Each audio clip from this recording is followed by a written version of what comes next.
Praise the lord. ప్రభు పరిశుద్ధ నామానికి మహిమ కలుగును గాక.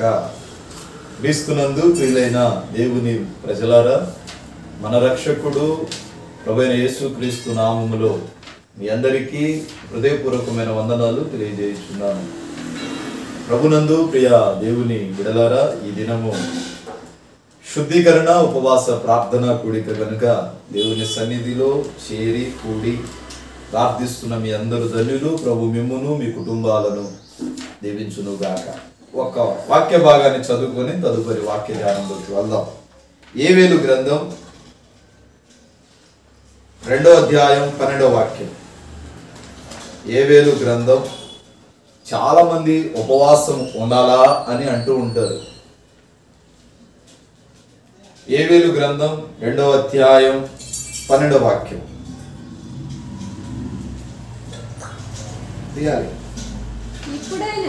ఇప్పుడైనను ఉపవాసముండి కన్నీరు విడుచుచు దుఃఖించుచు మనపూర్వకంగా తిరిగి నా యొద్దకు రండి.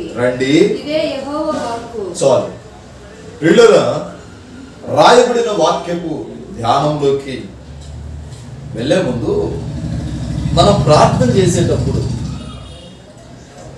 చేసేటప్పుడు మరొకరు మనకు తోడ్పడాలి.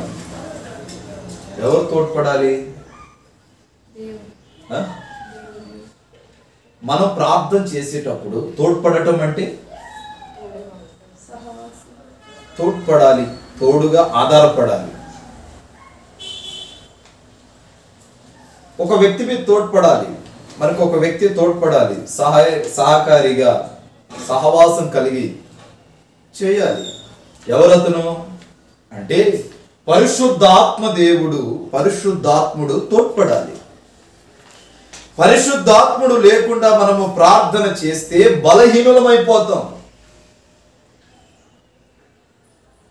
పరిశుద్ధాత్ముడు లేకుండా ప్రార్థన చేస్తే బలహీనులమైపోతాం. కాసేపు మీరు చేతులు పైకెత్తి ప్రార్థన చేస్తాము, మరి కాసేపు చేతులు దించి బలహీనులమైపోతాం. ఎప్పుడు జరుగుతుందంటే పరిశుద్ధాత్ముడు లేనప్పుడు. ఎంత విస్తారముగా మనము పరిశుద్ధాత్మను పొందాలని అనుకుంటే అంత విస్తారముగా కూడా ప్రార్థన చేయగలుగుతాం. ఎంత విస్తారముగా పరిశుద్ధాత్మని పొందితే అంతే విస్తారముగా ప్రార్థన చేస్తాం. యూదా పత్రికలో 1వ అధ్యాయం 21వ వాక్యం, ఒకటే అధ్యాయం ఉంటుంది. ప్రకటన గ్రంథ ముందనుకుంటా ఉంటది. యూదా పత్రికలో ఒక మాట అంటాడు అక్కడ. యూదా పత్రిక 1:21, మీలో చాలా మంది పరిశుద్ధాత్మను పొందలేదు కదా, పరిశుద్ధాత్మలో ఎలా ప్రార్థన చేయగలుగుతున్నామో కూడా అర్థం కాదు. చదువుతారా? 21. మీరు కట్టుకొనుచు పరిశుద్ధాత్మలో ప్రార్థన చేయుచు నిత్య జీవార్థమైన మన ప్రభువు యేసుక్రీస్తు కనికరం కొరకు కనిపెట్టుచు దేవుని ప్రేమలో నిలుచున్నట్లు కాచుకొని ఉండుడి. ఇప్పుడు ఎందులో ప్రార్థన చేయాలి? ఇప్పుడు నీవు చేసే ప్రార్థనలో పరిశుద్ధాత్ముడు ఉన్నాడా?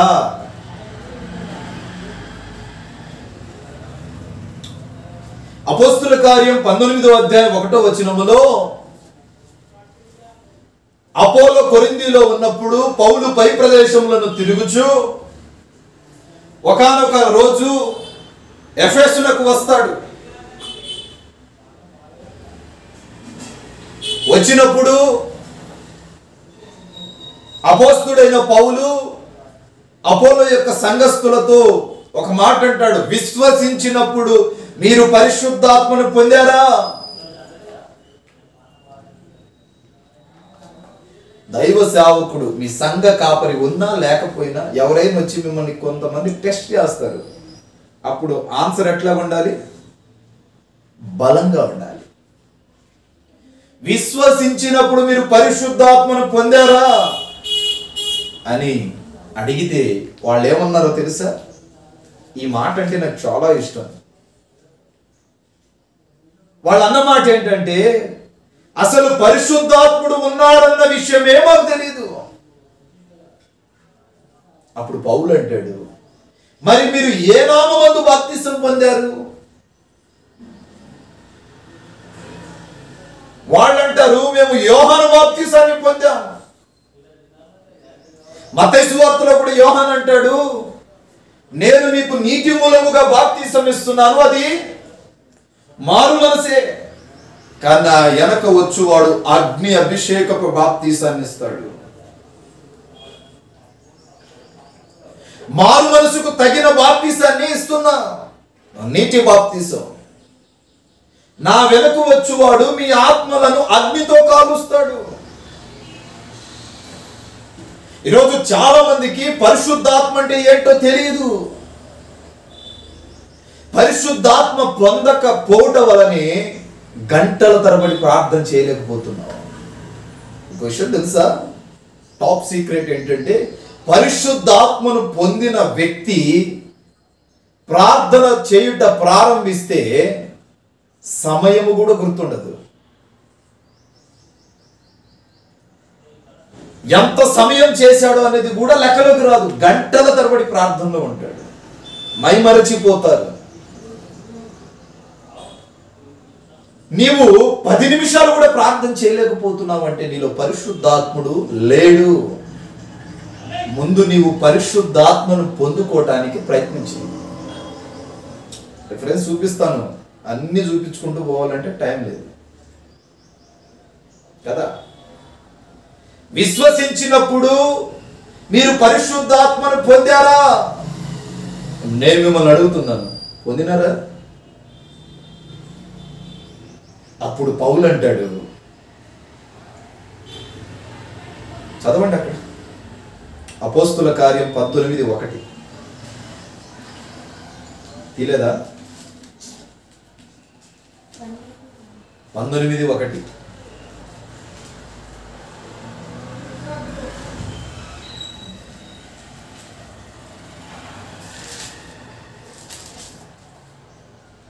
చదవాలి. అపోలో కొరింథీలో ఉన్నప్పుడు జరిగినదేమనగా పౌలు పై ప్రదేశములలో సంచరించుచు ఎఫెసునకు వచ్చి కొందరు శిష్యులను చూచి మీరు విశ్వసించినప్పుడు పరిశుద్ధాత్మను పొందితిరా అని వారిని అడగగా వారు పరిశుద్ధాత్ముడు ఉన్నాడన్న సంగతి, అసలు ఉన్నాడన్న విషయమే మాకు తెలియదు. ఇప్పటికీ కూడా నువ్వు పరిశుద్ధాత్మను పొందావా అని ఎక్కడైనా నేను అడుగుతా. వాళ్ళు నాకు చెప్పే మాట ఏంటంటే అసలు పరిశుద్ధాత్ముడు ఉన్నాడన్న విషయమే మాకు తెలియదు. ఆ మధ్య ఓ సంఘానికి వాక్యం చెప్పడానికి పిలిచారు నన్ను. అక్కడికి వెళ్ళినప్పుడు వాక్య సందేశం మధ్యలో ఈ వచనం వచ్చింది, దేవుడు ప్రేరేపించినాడు. అప్పుడు వాళ్ళని అడిగాను, విశ్వసించినప్పుడు మీరు పరిశుద్ధాత్మను పొందారా అని అంటే ఒక్కడును చేతులు ఎత్తరా.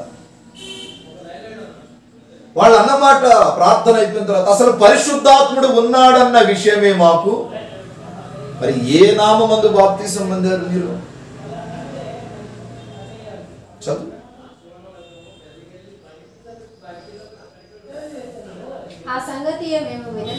వినలేదు. అసలు పరిశుద్ధాత్ముడు ఉన్నాడన్న విషయం మాకు తెలీదు.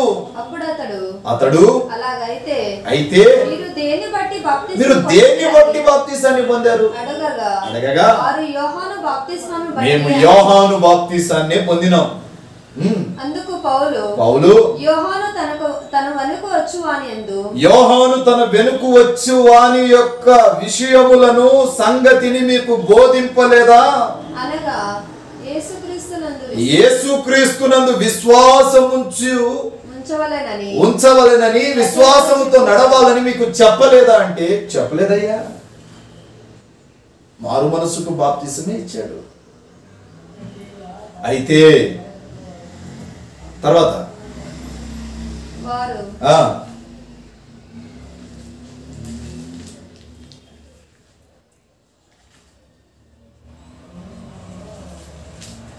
వారు ఆ మాటలు విని విని ప్రభువైన యేసు నామమున బాప్తిస్మం పొందిరి. సరే, యోహాను ఇవ్వలేదు అంటున్నారు కదా, ఇప్పుడు నేను ఇస్తా, మరి తీసుకుంటారా?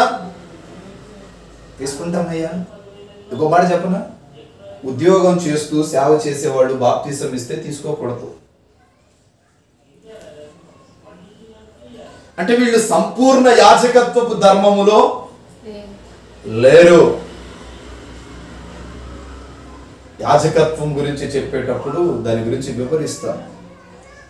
ప్రియులరా, ముందు పరిశుద్ధాత్మతో నింపబడాలి, తర్వాతే పరిశుద్ధాత్మలో ప్రార్థన చేయాలి.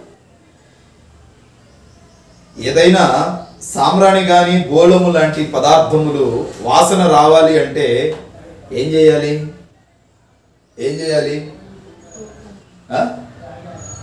వాటిని తీసుకెళ్లి నిప్పుల మీద వేస్తే ఆ నిప్పులలో అవి కాలి ఏమిస్తుంది? సువాసన ఇస్తుంది. ఇప్పుడు నీవు పరిశుద్ధాత్మను పొందాలి. పొందితేనే నీ ప్రార్థనకు ఒక అర్థం ఉంటుంది. మన ప్రార్థన ధూపం వలె పైకి చేరాలి. మన ప్రార్థన దేవునికి ప్రీతికరముగాను అంగీకారముగాను ఉండాలి. అలా ఉండనప్పుడు నీ ప్రార్థన పరమునకు, చాలా మంది ప్రార్థనకు సమాధానం రాకపోవటకు కారణం వారు పరిశుద్ధాత్మను పొందకపోవటం వలనే. ఇది నేను చెప్పిన మాట కదా, బైబిల్ చెప్తుంది. చదివారు కదా ఇందాక. ముందు పరిశుద్ధాత్మలో చేరి బలపడి విస్తారముగా విస్తరించి తదుపరి ప్రార్థన చేయాలి. పరిశుద్ధాత్మలో నింపబడకుండా నువ్వు ప్రార్థిస్తే అలసట వచ్చేసింది, చేతులు దించేస్తావు, మోకాళ్ళ మీద ఉన్న నువ్వు కూర్చొని ప్రార్థన చేస్తావు. కొంతమంది అయితే నిద్రపోయి ప్రార్థన చేస్తారు. పడుకొని కాళ్ళు రెండు జాపుకొని స్తోత్రం స్తోత్రం ఆమేన్ ఇచ్చినందుకు స్తోత్రం అయిపోయాయి. అంటే వీడు పరిశుద్ధాత్మను పొందలేదు. పరిశుద్ధాత్ముడు ఇతని స్వారూప్యం ముందు లేడు. పిల్లరా, మనం పరిశుద్ధాత్మలో చేరి బలపడి విస్తారముగా పరిశుద్ధాత్మ శక్తిని పొందుకుంటే అసలు అలసటే రాదు. గంటల తరబడి ప్రార్థన చేస్తాం. బలహీనత కలగదు, నిరుత్సాహపడము. ముందుగా ప్రార్థన చేయడానికి చాలా కోణాలు ఉన్నాయి. నిలబడి ప్రార్థన చేయొచ్చు, మోకాళ్ళ మీద ఉండి ప్రార్థన చేయొచ్చు, కూర్చొని ప్రార్థన చేయొచ్చు, ఇంకా కోణాల్లో ప్రార్థన చేయొచ్చు. నువ్వు ఏ ప్రార్థన చేసినా ఆ ప్రార్థనలో ఎవరుండాలి? పరిశుద్ధాత్ముడు ఉండాలి. ఎవరు? నేను వెళ్ళి మీకు తోడుగా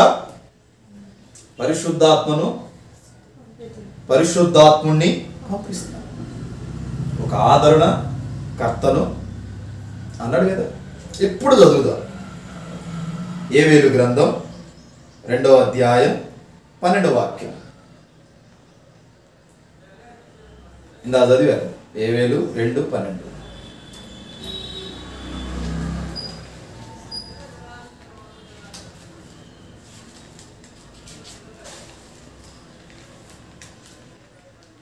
విలాప వాక్యాల దగ్గర ఉంటుంది.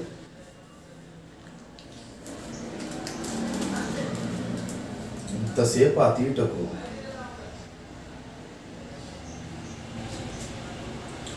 చదవాలి. 2:12. ఇప్పుడైనను మీరు ఉపవసించి కన్నీరు విడుచుచు దుఃఖించుచు మనపూర్వకంగా తిరిగి నా యొద్దకు రండి. అంటే అప్పటి వరకు తిరిగి రాలేదు. అప్పటి వరకు ఉపవాసం. నాకది వాక్యం అర్థం అవ్వాలంటే నమ్మకంలో చూడాలి. బైబిల్లో ఏమో తర్వాత కూడా చదవచ్చు. వివరణ మాత్రం ఒకసారి కదా, అంతే కదా. ఇప్పుడైనను మీరు ఉపవసించి ప్రార్థన చేయుటకు మనపూర్వకంగా నా యొద్దకు రండి. అంటే అప్పటి వరకు వాళ్ళు ఉండలేదని అర్థం. అప్పటి వరకు వాళ్ళు ఉపవాసం ఉండి ప్రార్థన చేయట్లేదని అర్థం. అప్పటి వరకు వాళ్ళు మనపూర్వకంగా దేవుని సన్నిధిలో వారి మొరను వినిపించట్లేదని అర్థం. ఇప్పటి నుండైనా అంటే నిన్నటి దాకా, ఇందాకటి దాకా రాలేదు. అర్థమవుతుందా? హల్లెలూయా, హల్లెలూయా.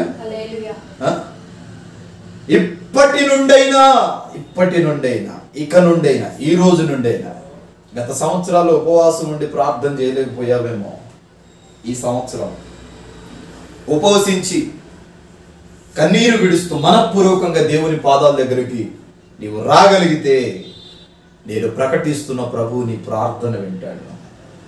ఉపవాసం ఉండి చేసే ప్రార్థనకు అత్యంత విలువ దొరుకుతుంది. ఉపవాసం ఉండి నువ్వు ప్రార్థన చేస్తే నీకు అడ్డుగా ఉన్న ప్రతి అడ్డు కూడా పడవేయబడుతుంది. ఉపవాసంలో ఉన్న శక్తి మరి ఏనిలో లేదు. ఉపవాస ప్రార్థన ఒక బలమైన పునాదిని వేస్తుంది. కనుక ఉపవసించి ప్రార్థన చేయడం ప్రారంభించు, నీ జీవితం కట్టబడుతుంది. చూద్దాం. న్యాయాధిపతుల గ్రంథం 20వ అధ్యాయం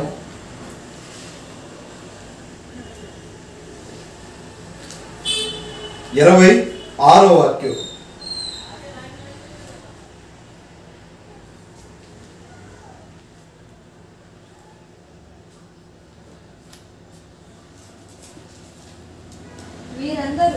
మీరందరూ కత్తిదూయువారు. అప్పుడు ఇశ్రాయేలీయులందరూ జనులందరినూ పోయి. న్యాయాధిపతులు 20:26.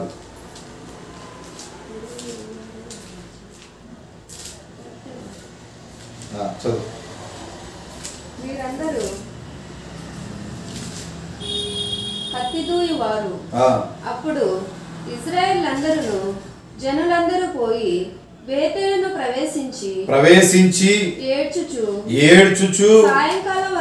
సాయంకాలం వరకు అక్కడే యెహోవా సన్నిధిని కూర్చుండుచు ఉపవసించి సమాధాన బలులు యెహోవా సన్నిధిని అర్పించిరి.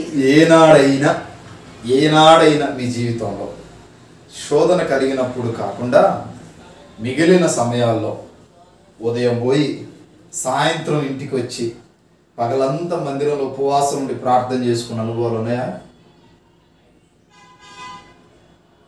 ఇంట్లో ప్రార్థన చేయుట వేరు, మందిరానికి వచ్చి ప్రార్థన చేయుట వేరు. ఎంతో మంది పరిశుద్ధుల పాదాలు మోపబడిన స్థలం. ఈ నా మందిరపు ఆవరణములో నేను ఉంటానన్నాడు. ఈ నా మందిరము సమస్త జనులకు ప్రార్థనా మందిరం. అంటే అక్కడ ప్రార్థన జరుగుతుంది. ఆ స్థలమును నీవు దుఃఖముకువై వెళ్ళి ప్రార్థించుకుంటే నీ దుఃఖము నిట్టూర్పు అన్ని తొలగింపబడుతుంది. పిల్లరా యెహోవా సన్నిధిని కూర్చుండి ఉపవసించి ప్రార్థన చేయమంటున్నాడు. మీరు చూస్తే మొదటి సమూయేలు గ్రంథము 7వ అధ్యాయం 6వ వాక్యం. నీళ్లు చేది యెహోవా సన్నిధిని కుమ్మరించి ఆ దినము ఉపవాసం ఉండి యెహోవా దృష్టికి మేము పాపాత్ములమని ఒప్పుకొనిరి.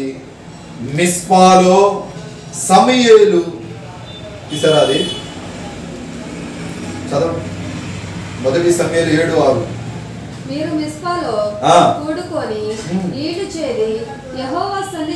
మీరు మిస్పాలో కూడుకొని నీళ్లు చేది యెహోవా సన్నిధిని కుమ్మరించి ఆ దినము ఉపవాసం ఉండి యెహోవా దృష్టికి మేము పాపాత్ములమని ఒప్పుకొని మిస్పాలో సమూయేలు ఇశ్రాయేలులకు న్యాయం తీర్చుచు వచ్చెను. ఇశ్రాయేలీయులు మిస్పాలో కూడి ఉన్నారని ఫిలిష్తీయులు వినినప్పుడు ఫిలిష్తీయులు సర్దారులు. చాలు పిల్లరా. సమూయేలు 2వ గ్రంథం 1వ అధ్యాయం 12వ వాక్యం.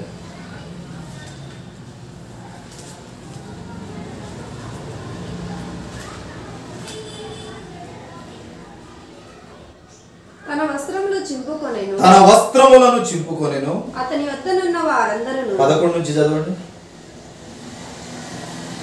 కంకణములను తీసుకొని నా ఏలిన వాడవైన నీ యొద్దకు వాటిని తెచ్చి ఉన్నాను అనెను. దావీదు ఆ వార్త విని తన వస్త్రములు చింపుకొనెను. అతని వద్దనున్న వారందరూ అలాగూ చేసి సౌలును యోనాతానును యెహోవా జనులను ఇశ్రాయేలు ఇంటి వారును యుద్ధంలో కూలిరని వారిని గూర్చి సాయంత్రం వరకు ఉపవసించి ప్రార్థించాడండి భక్తుడు.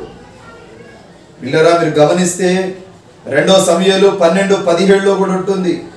దావీదు ఉపవాసం ఉండి లోపలికి పోయి రాత్రంతా నేలపడి తన బిడ్డ కొరకు దేవుణ్ణి బ్రతిమాలుకున్నాడండి.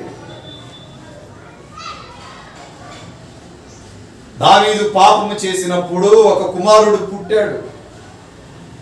ఆ బిడ్డ పుట్టినప్పుడు అతడు చావు బ్రతుకుల మధ్య ఉన్నాడు. చావు బ్రతుకుల మధ్య ఉన్నప్పుడు ఆ బిడ్డను బ్రతికించుకోవడానికి దావీదు రాత్రంతా దేవుని సన్నిధిలో ఉపవాసం ఉండి ప్రార్థన చేశాడు. ప్రార్థన చేసినప్పుడు ప్రార్థన చేసిన ఆ బిడ్డ చనిపోయాడు. బయటకు వచ్చి ఆ విషయమును, ఆ బిడ్డ చనిపోయాడన్న విషయము దావీదుకు చెబితే ఎక్కడ బాధపడతాడో, ఎక్కడ ఆ బాధను తట్టుకోలేడని యోచించి ఆయన దగ్గర ఉన్న పనివారు ఆయనకి చెప్పకుండా అటు ఇటు తిరుగుతూ ఉంటే దావీదుకు అర్థమైపోయింది. వాడు పిలిచి అంటాడు, నా కుమారుడు చనిపోయినాడు కదా అని అంటే వారు, రాజా నిజమే, సరే స్నానానికి నీళ్లు పెట్టండి, అన్నం రెడీ చేయండి అని చెప్పి పిల్లరా వెళుతూ ఉంటే వాళ్ళు అడుగుతారు, కుమారుడు చనిపోయాడన్న బాధ లేదా అని అన్నాడు. అడిగితే దావీదు చక్కటి మాట అంటాడు, నా కుమారుడు బ్రతకాలని ఉపవాసం ఉండి ప్రార్థన చేశాడు. వాడు చనిపోవలసింది దేవుని చిత్తమై ఉన్నప్పుడు నేను ఎంత రోధించినా వాడు మరలా తిరిగి రాడు. నేను ఎంత కన్నీరు కార్చినా వాడు తిరిగి మరలా రాడు.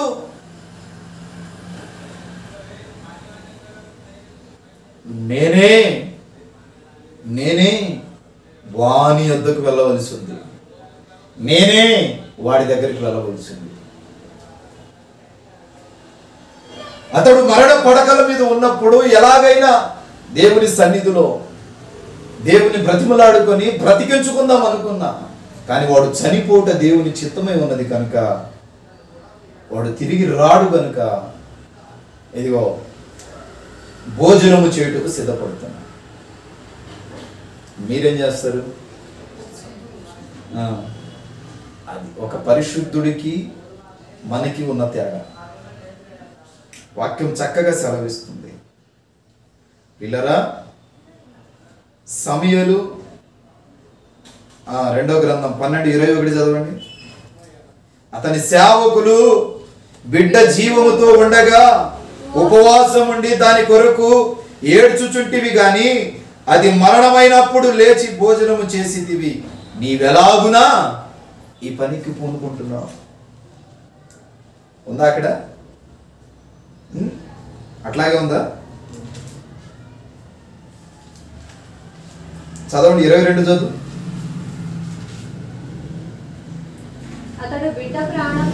అతడు బిడ్డ ప్రాణముతో ఉన్నప్పుడు దేవుడు నా యందు కనికరించి వాణ్ణి బ్రతికిస్తాడేమోనని నేను ఉపవాసముండి ఇన్ని రోజులు ఏడ్చాను. వాడు చనిపోయాడు గనుక నేనెందుకు ఉపవాసం ఉండాలి? వాడిని నేను తిరిగి తెచ్చుకోగలనా? నేనే వాడి యొద్దకు వెళతాను, వాడు మరలా నా యొద్దకి రాడు. ఎంత ఎంత బలమైన నిర్ణయం చూడండి. వాడు మరణము పడకల మీద ఉన్నప్పుడు ఎలాగైనా దేవుని సన్నిధిలో ప్రార్థన చేసి దేవుడు కనికరిస్తాడేమోనన్న ఆశతో ఎదురు చూశాను. ఇప్పుడు వాడు చనిపోయాడు. ఇప్పుడు నేను తిరిగి వాడిని బ్రతికించుకోలేను కదా, ఎందుకు ఉపవాసం ఉండాలి? నేను బ్రతికించుకోలేను కదా, నేనే వాని దగ్గరికి వెళ్ళవలసి ఉన్నది. వాడు తిరిగి రాడు. మరి మనము ఎవరైనా చనిపోతే 2-3 రోజులు అన్నపానాలు. నీకు విషయం తెలుసా? చనిపోయినప్పుడు అంటే ఏడవకూడదంట. చెప్పానా? చనిపోయినప్పుడు ఏడవకూడదు. తర్వాత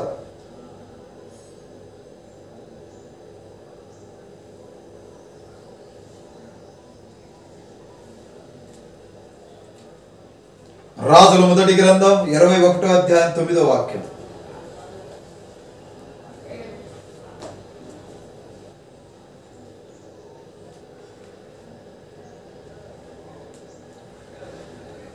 రాజుల మొదటి గ్రంథం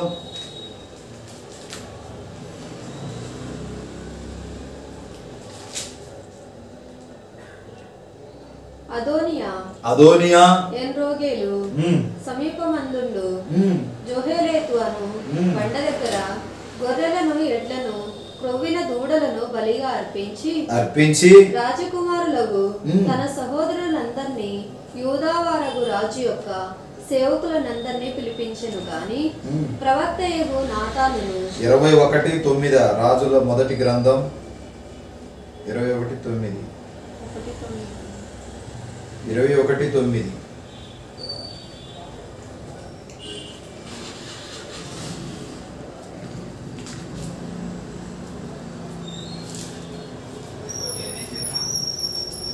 ఆ తాకీదులో వ్రాయించినదేమనగా ఉపవాస దినం జరగవలెనని మీరు చాటించి నాబోతును జనుల ఎదుట నిలువబెట్టి నీవు దేవునిని రాజును దూషించావు. అతని మీద సాక్ష్యం పలుకుటకు ఇతడు నిర్దోషి అండి. నాబోతు నిర్దోషి. కానీ అతని మీద తప్పుడు ప్రచారము ప్రకటింపబడింది.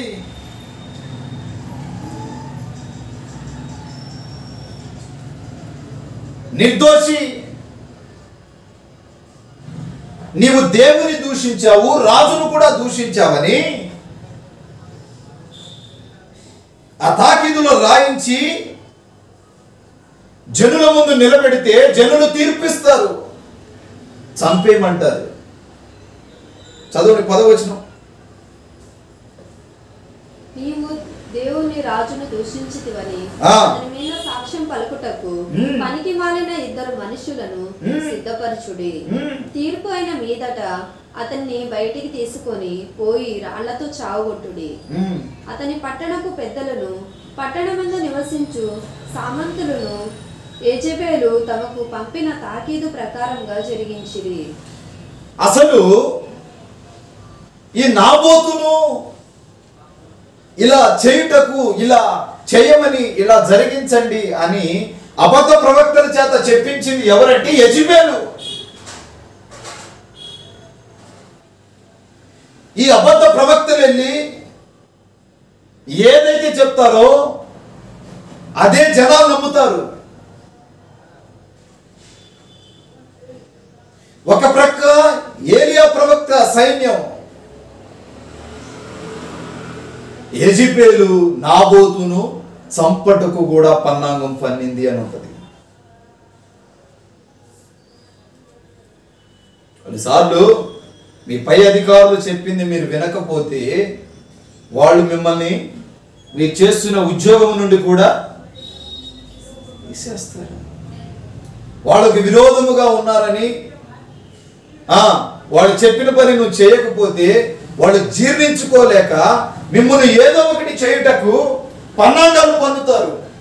ఆ సమయమున నీవు ఉపవసించి ప్రార్థన చేస్తే ఆ డ్యూటీలో ఆ స్థానంలో వాడే ఉండడు. ఇలా చదువుకుంటూ పోతే చాలా ఉన్నాయి, చాలా మాటలు ఉన్నాయి. ఎస్తేరు గ్రంథంలో 4వ అధ్యాయం 3వ వాక్యములో హామాను ఓ శాసనం రాయిస్తాడు, యూదులను ఇశ్రాయేలులను చంపివేయమని. ఆ శాసనమును రాయించి రాజు దగ్గరికి తీసుకుని వెళ్తాడు. ప్రియులారా, ఆ శాసనమును ఏ సంస్థానమునకు వచ్చునో అక్కడనున్న యూదులు ఉపవాసం ఉండి మహాదుఃఖముతో ఏడుపులోను రోదనలోను మునిగిన వారై అనేకులు ప్రార్థన చేయడం ప్రారంభించారు.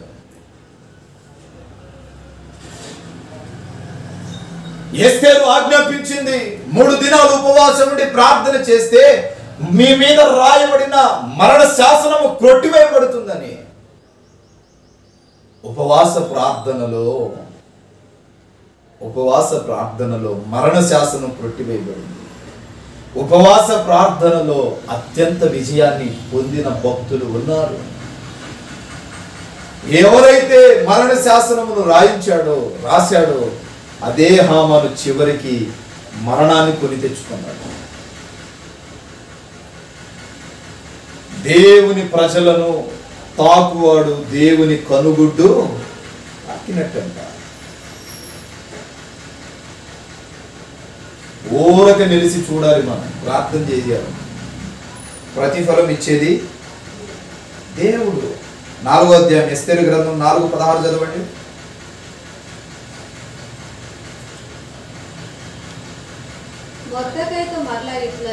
మొర్దెకైతో ఎస్తేరు అంటుంది, నీవు పోయి అందరినీ సమాజ మందిరమునకు సమకూర్చి నా నిమిత్తము ఉపవాసం ఉండి 3 దినములు అన్నపానములను చేయకుండుడి, నేనును నా పనికత్తులు కూడా ఉపవాసముందుము.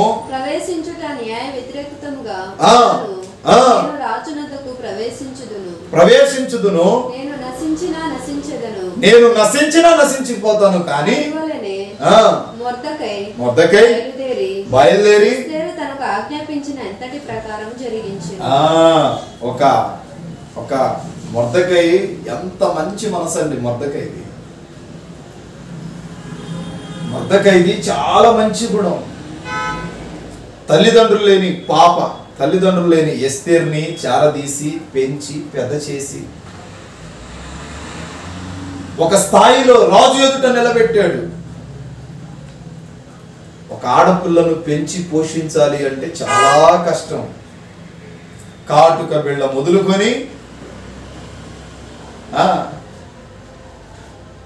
వివాహమైన తరువాత డెలివరీ వరకు, దాని తర్వాత కూడా ఎన్ని ఖర్చులు అంటే అన్ని ఖర్చులు. ఎస్తేర్ని మొర్దెకై ఎలా పెంచాడో చూడండి. చివరికి రాజు ఎదుట నిలబెట్టాడు. ఎస్తేరు ఆజ్ఞాపిస్తున్న, నా నిమిత్తము యూదులందరూ సమాజ మందిరమున కూడి ఉపవాసం ఉండి ప్రార్థించండి. మనము న్యాయము కొరకు ప్రార్థిద్దాం. మన మీద మరణ శాసనము క్రొట్టివేయబడాలి. నేను రాజు ఎదుట వెళ్ళి నిలబడతాను, కలుస్తాను. చదువుకుంటే ఆ మరణ శాసనం కొట్టివేయబడుతుంది, వాళ్ళు గెలుస్తారు.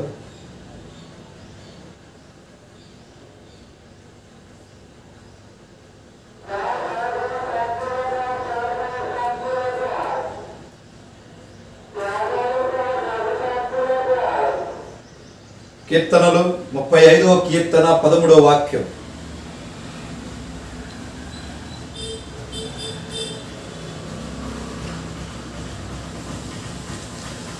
కీర్తన 35:13. నా మాటలు ముగించడానికి వస్తున్నాను. వారు వ్యాధితో ఉన్నప్పుడు గోనెపట్ట కట్టుకొని ఉపవాసము చేత నా ప్రాణమును ఆయాసపరుచుకొంటిని. అయినను నా ప్రార్థన నా ఎదలోనికే వచ్చి ఉన్నది. అతడు నాకు చెలికాడైనట్టును సహోదరుడైనట్టును చాలు. 69:10 ఉపవాసం ఉండి నేను కన్నీరు విడవగా అది నాకు నిందాస్పదమాయను. కొన్నిసార్లు ఉపవాసం ఉండి ప్రార్థన చేస్తారు. ఉపవాసం ఉండి ప్రార్థన చేసేటప్పుడు దేవుడు గాని కనికరించకపోతే ఏమంటారు తెలుసా?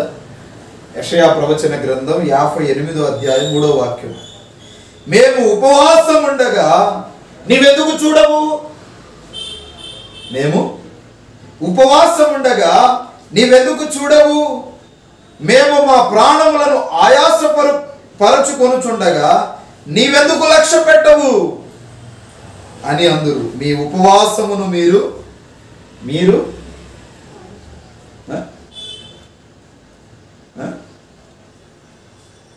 ఇప్పుడు ఉపవాసం ఉండి ప్రార్థన చేసిన వెంటనే దేవుడు సమాధానం ఇవ్వాలని ఉందా? అసలు ఎలా ఉపవాసం ఉండాలో తెలుసా?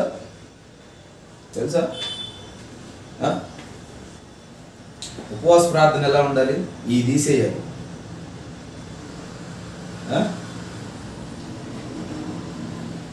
చెప్పనా? మంచాల మీద కూర్చోకూడదు. ఉపవాసం ఉన్న రోజు తలలో దివ్యను పెట్టకూడదు. రాయబడింది. ఉపవాసం ఉన్న రోజు ముఖ కాంతి బయటికి కనబడకూడదు. ఉపవాసం ఉండి ప్రార్థన చేస్తే నీ ముఖం అంట ప్రజ్వరిల్లుతుందంట. ఇంకో విషయం చెప్పనా? ఉపవాసం ఉన్నప్పుడు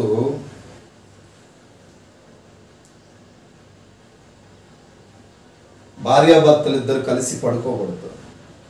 కొంచెం దూరంలో పోయి సపరేట్గా చాప మీద పడుకోవాలి.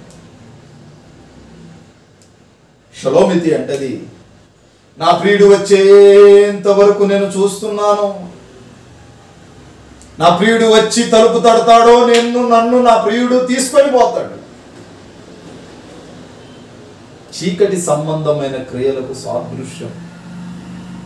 ఉపవసించి ప్రార్థన చేసేటప్పుడు వీటిని జాగ్రత్తగా, పాపము పగటిపూట చేస్తామా? చూస్తారేంటి? చెయ్యం కదా. అందుకే ఉపవసించి ప్రార్థించేటప్పుడు చాలా జాగ్రత్తగా నిష్ఠగా ప్రార్థించాలి. అలా ప్రార్థన చేసినప్పుడే నీ మొర దేవుని సన్నిధికి వెళ్తుంది. దానియేలు కూడా ఉపవాసం ఉండి ప్రార్థన చేశాడు, గోనెపట్ట కట్టుకొని. దానియేలు గోనెపట్ట కట్టుకొని ఉపవసించి ప్రార్థించాడు.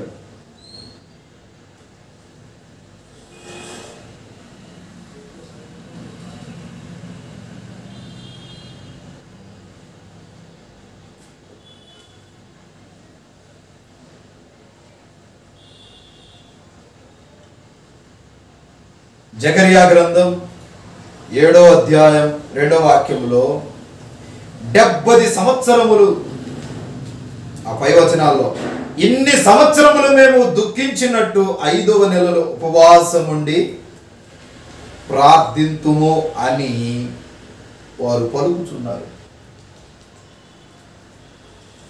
కింద వచనాల్లో 70 సంవత్సరములు ఏటేటా 5వ నెలలో 7వ నెలలో మీరు ఉపవాసం ఉండి దుఃఖించుచు దుఃఖమును సలుపుచు వచ్చినప్పుడు నా యందు భక్తి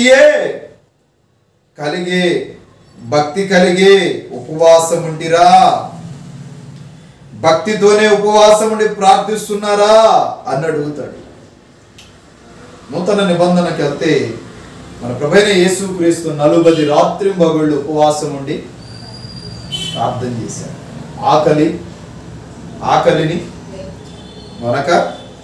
ఆకలిని పక్కన పెట్టి 40 రాత్రింబగళ్ళు ఉపవసించి ప్రార్థించాడు.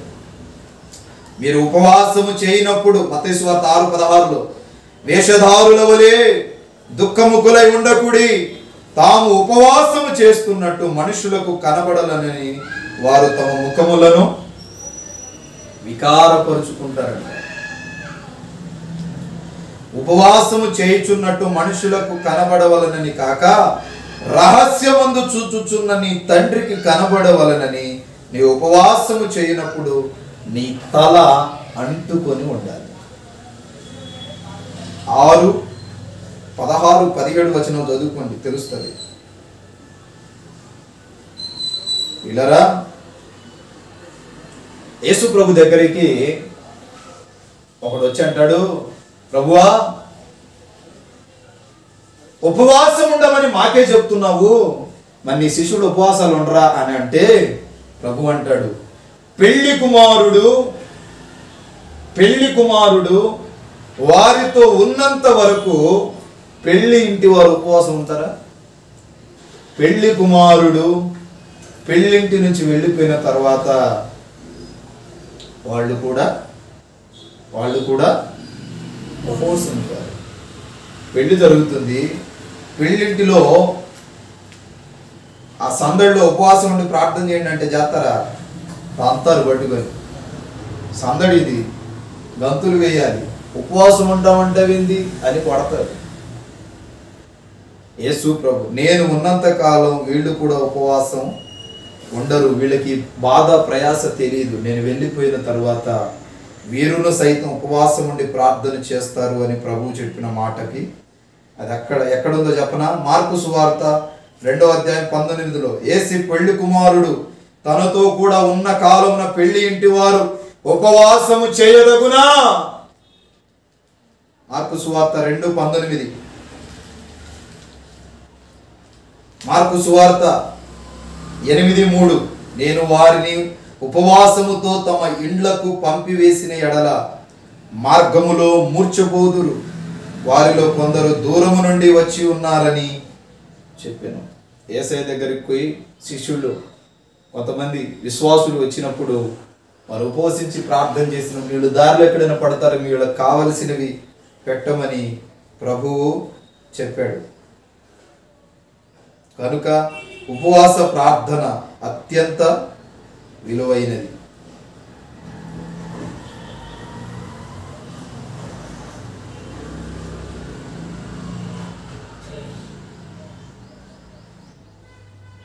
చివరిగా అపోస్తుల కార్యం 27వ అధ్యాయం 9వ వాక్యం. అపోస్తుల కార్యం 27వ అధ్యాయం 9వ వాక్యం.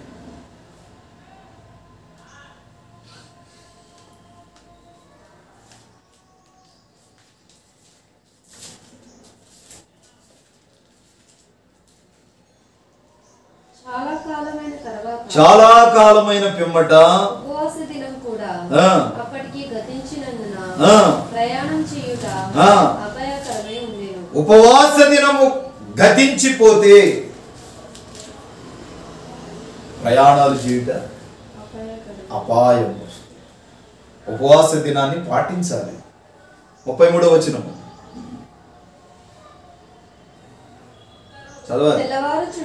తెల్లవారవుతుండగా పౌలు 14 దినములుండి మీరేమీ పుచ్చుకొనక ఉపవాసంతో కనిపెట్టుకొని ఉన్నారు. తెల్లవారుచుండగా పౌలు 14 దినములుండి మీరేమి పుచ్చుకొనగా ఉపవాసముతో కనిపెట్టుకొని ఉన్నారు గనుక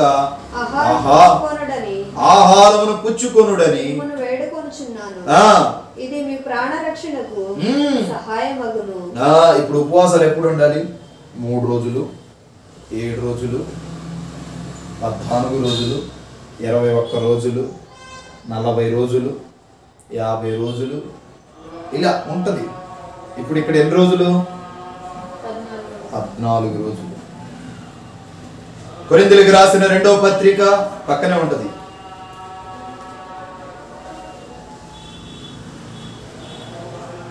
ఒకటి, ఉపవాసములో మరణ శాసనం క్రొట్టివేయబడుతుంది. ఉపవాసములో మనం దేవుని కనిపెట్టాలి. ఉపవాస ప్రార్థన ప్రతి వారము చేయాలి. ఖాళీ ఉన్నప్పుడల్లా ఉపవాసం ఉండి ప్రార్థన చేసుకోవాలి. ఉపవాస ప్రార్థన చేస్తే అత్యంత ఆశీర్వాదాలు నెలకొల్పబడతాయి. ఉపవాస ప్రార్థన నిర్లక్ష్యపరచకూడదు. యేసు ప్రభు కూడా ఉపవాసం ఉండి ప్రార్థించాడు. కొరింథీయులకు రాసిన 2వ పత్రిక 6వ అధ్యాయం 5వ వాక్యం.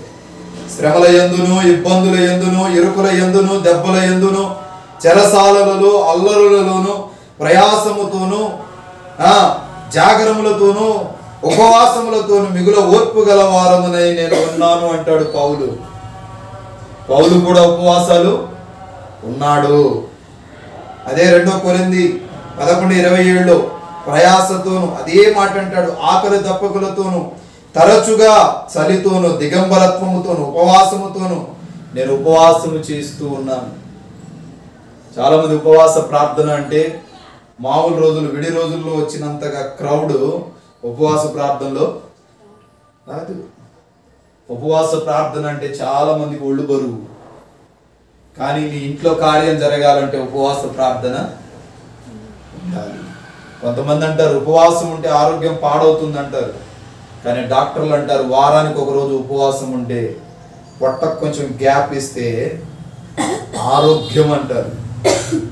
కనుక ఉపవసించి ప్రార్థన చేయండి. ఇప్పుడైనను మీరు మనోదుఃఖముతో ఉపవాసం ఉండి నా ఎద్దుకు వచ్చి మీ దుఃఖమును సలుపునప్పుడు నేను మిమ్మును దీవిస్తాను అన్నాడు.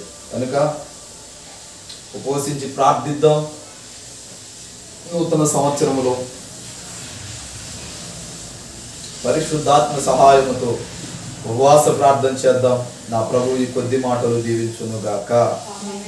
ఆమేన్. మోకరించండి, ప్రార్థిద్దాం. సర్వకృపానిధియగు మా తండ్రి, పరిశుద్ధ పాదాలకు స్తోత్రాలు. ఈ దినము ఈ రీతిగా ఈ శుక్రవారం శుద్ధీకరణ ఉపవాస కోరికను బట్టి వందనం. సన్నిధిలో చేరి నిన్ను ఆరాధించి మహిమపరిచి కొనియాడుటకు మీరు చూపిన కృపను బట్టి వందనాలు. దీవించండి, ఆశీర్వదించి బలపరచండి. వెలుగుతో, మహిమతో, కృపతో, ఆత్మతో, దివెనతో, పరిశుద్ధాత్మ చేత నింపి నడిపించి బలపరి స్థిరపరచండి. ఆత్మ విషయమై దీనులైన వారు ధన్యులన్నారు. ప్రార్థనా జీవితాన్ని దయచేసి ప్రతి ఒక్కరూ ఉపవాసం ఉండి అయా వారి దుఃఖమును సలుపుతూ ప్రార్థన చేసుకొని లేదా ఆత్మను అభివృద్ధి చేసుకొని బలపరచుకోటుకు సహాయం చేయమని ప్రార్థన చేస్తున్నాను. యేసు శక్తి గల నామాన ప్రార్థిస్తున్నాను పరమ తండ్రి. ఆమేన్. God bless you. దేవుడు మిమ్మల్ని మీ కుటుంబాలను దీవించును గాక. ఆమేన్. అందరికీ ప్రభు నామాన హృదయపూర్వకమైన వందనాలు తెలియజేయండి. చిత్తమైతే మరలా కలుసుకుందాం. అంతవరకు దేవుని మహాకృప మీ అందరికీ తోడై ఉండును గాక.